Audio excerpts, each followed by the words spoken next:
Hi hello friends அஸ்ஸலாமு அலைக்கும். Welcome to Ikram Banu lifestyle. மத்தி மீன் குழம்பு மண் சட்டியில் நம்ம ஸ்டைலில் எப்படி செய்யலாம்னு பார்க்கலாம் வாங்க.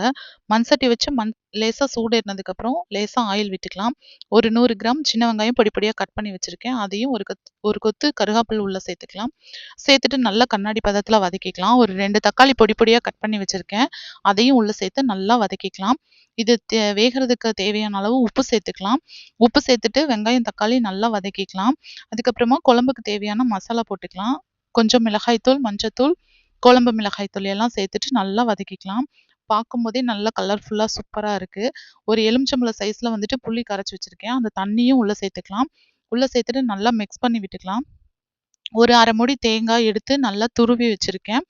பார்த்துட்டிங்கன்னா, அதோட பால மட்டும் எடுத்துக்கலாம். சக்கைய ஃபுல்லா தனியா எடுத்துக்கலாம். தேங்காய் பால் மட்டும் உள்ள சேர்த்து நல்லா கொதிக்க விடலாம். குழம்பு நல்லா கொதிச்சதுக்கு அப்புறமா நம்ம வாஷ் பண்ணி வச்சிருக்கிற மீனை உள்ள சேர்த்துக்கலாம். சேர்த்துட்டு இந்த மாதிரி மீன் வெளியில தெரியாம கொஞ்சம் உள்ள லைட்டா அமுக்கி விட்டுக்கலாம். குழம்பு நல்லா கொதிச்சதுக்கு அப்புறமா இறக்கி வச்சு ஒரு கொத்து கருவேப்பிலை போட்டுடலாம். பார்த்துட்டிங்கன்னா, இப்போ குழம்பு வந்து அடுப்புல கொதிக்குதுன்னு நினைப்பீங்க. கிடையாதுங்க. குழம்ப இறக்கி கீழே வச்சாச்சு. இருந்தாலுமே அது எவ்வளோ அழகா கொதிச்சுட்டு இருக்குன்னு பாருங்க. பார்க்கறதுக்கே ரொம்ப அழகா இருக்கு. அதேபோல வாசனையும் ரொம்ப சூப்பரா இருக்கு. பார்த்துட்டிங்கன்னா, சூடான சாதத்துல ஒரு மீன் கொஞ்சம் குழம்பு எடுத்து வச்சு சாப்பிடும்போது டேஸ்ட்டு சூப்பரா வேற லெவல்ல இருந்துச்சு. நீங்களும் கண்டிப்பா உங்க வீட்ல ட்ரை பண்ணி பாருங்க. அப்புறம் பார்த்துட்டிங்கன்னா, பாட்டி ஒருத்தங்க நாவல் பழம் கொண்டு வந்திருந்தாங்க. ஆனா ரேட் கொஞ்சம் அதிகமா தான் சொன்னாங்க. சரி இருந்தாலும் வாங்கியாச்சு. சாப்பிட்டு ரொம்ப நாள் ஆச்சு அப்படிங்கிறதுனால, நல்லா வாஷ் பண்ணிட்டு நானும் குட்டீஸும் சாப்பிட்டு என்ஜாய் பண்ணோம். வீடியோ பிடிச்சிருந்தா லைக் பண்ணுங்க.